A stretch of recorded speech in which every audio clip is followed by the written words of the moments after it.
Cuellar y hoy les daré algunos consejos para escribir un libro.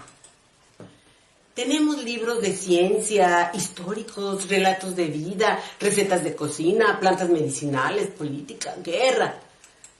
Es un universo de posibilidades para escribir.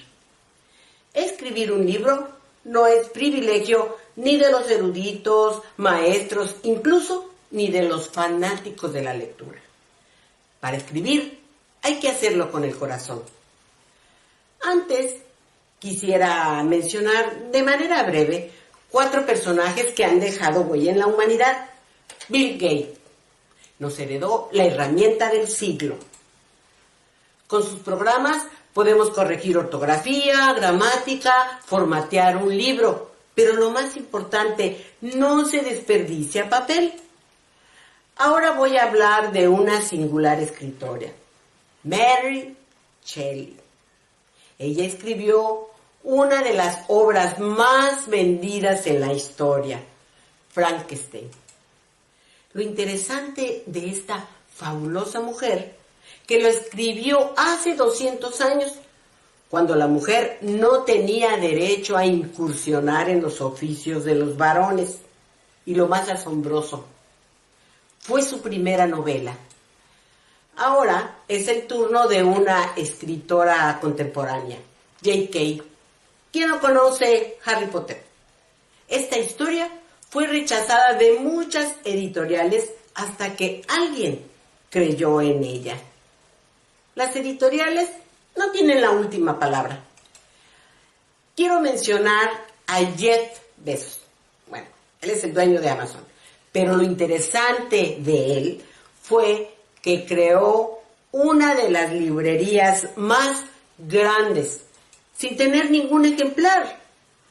Él tuvo la visión que las ventas del futuro serían por internet y recopiló muchos títulos y los ofertó vía internet. Vamos a dar comienzo con el primer consejo. Necesitamos tranquilidad mental. Cuando yo doy mis talleres, les pregunto a mis alumnos, dime 5 cosas que ves solo desde aquí adentro. Y soy reiterativa, solo desde aquí adentro, nada más. Una taza, una mesa, unas sillas. Rápidamente le pregunto al otro, unas cortinas, un reloj, un cuadro. Al cuarto participante se les acabó el mundo y comienzan a titubear. Un foco, un florero. Después les digo, ahora es mi turno. Miro por la ventana y digo, yo veo árboles, hojas, nubes, flores. Algunos se quejan diciendo, tú nos dijiste que solo desde aquí adentro. Sí, así dije. Yo, desde aquí adentro, puedo ver hacia afuera. Para escribir hay que ver más allá de lo obvio. Y yo mencioné que se necesita tranquilidad mental. Si a mí me hacen esa misma pregunta y estuviera tranquila, miro al compañero de al lado y veo unos lentes, una chamarra, unos zapatos, más de 20 cosas. Así que para escribir se necesita tranquilidad mental.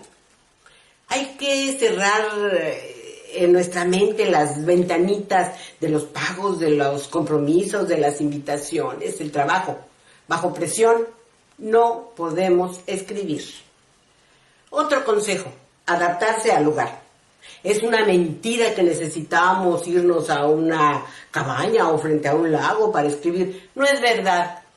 Hay que buscarse ese rinconcito en casa. No sé, la sala, el comedor, la recámara, incluso la cocina. O podemos irnos a una biblioteca. Ahora, en la computadora, comenzamos con la tormenta de ideas. ¿De qué voy a escribir? Quiero comenzar escribiendo mi historia. Ese es el argumento. El paso que sigue es hacer la estructura. Voy a escribir a partir de mi niñez o la adolescencia. Después la narración y por último el final. Pero en esa escritura también vamos a incluir la palabra suspenso o misterio o algo divertido para poder hacer una historia que tenga balance. Ya tenemos definido nuestro tema.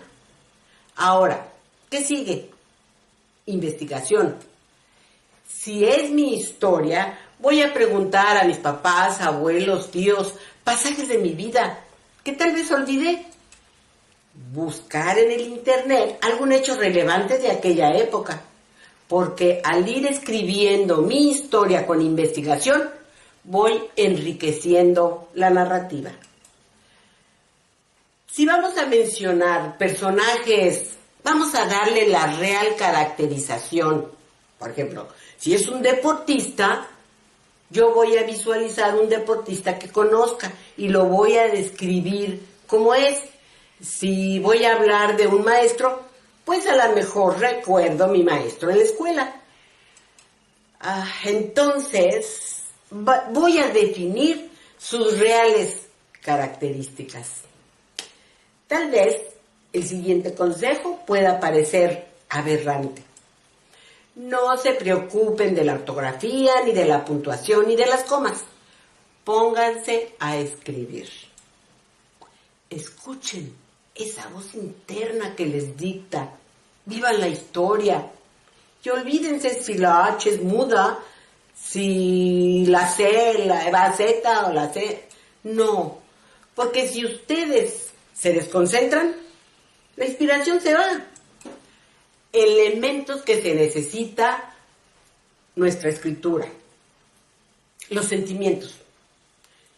¿Quién más que nosotros mismos podemos describirlos? Emociones, enojos, alegrías, tristezas. Nosotros los hemos vivido. Simple y sencillamente hay que recordar cuando estaba triste, enojado, feliz. Los sentimientos son muy importantes en las historias. Mencionemos el entorno. Si nosotros vamos a describir, por ejemplo, un enojo, no quisieron atenderme. Describir el entorno. ¿En dónde estaba? Hay algo muy peculiar que probablemente piensen que no es cierto. Los libros tienen olor y sonido. Si nosotros describimos con detalles un olor que agradó a nuestro olfato, no sé, un invernadero o un fétido olor, el lector cuando lo lea lo va a oler. Vamos a ver el sonido. Otro ejemplo. Yo fui a escuchar una sinfónica y me fascinó. Pero yo no sé de música y en mi narrativa me gustaría escribirlo. Aquí entra la investigación. Consulto el internet y compruebo cuántos instrumentos intervienen en la sinfónica y cómo se llaman. Enseguida describo mi propia sensación. Les aseguro que el lector la va a escuchar y así le ponemos sonido a nuestra historia. Si ustedes ponen atención a los sonidos cotidianos que nos rodean, se darán cuenta que son muchos, pero ya no les prestamos atención. Y si son importantes en nuestra historia, hay que describirlos. Una recomendación: evitemos el cliché. ¿Qué es un cliché? La repetición de temas. Por ejemplo, la pobre que se casó con un rico. Yo casi siempre les pregunto a mis alumnos, ¿qué hiciste antes de venir? Uno me contesta, pues me levanté, tomé café y me vine. Otro me dice, bueno, yo me di un baño y me vine rápido porque estaba retrasado.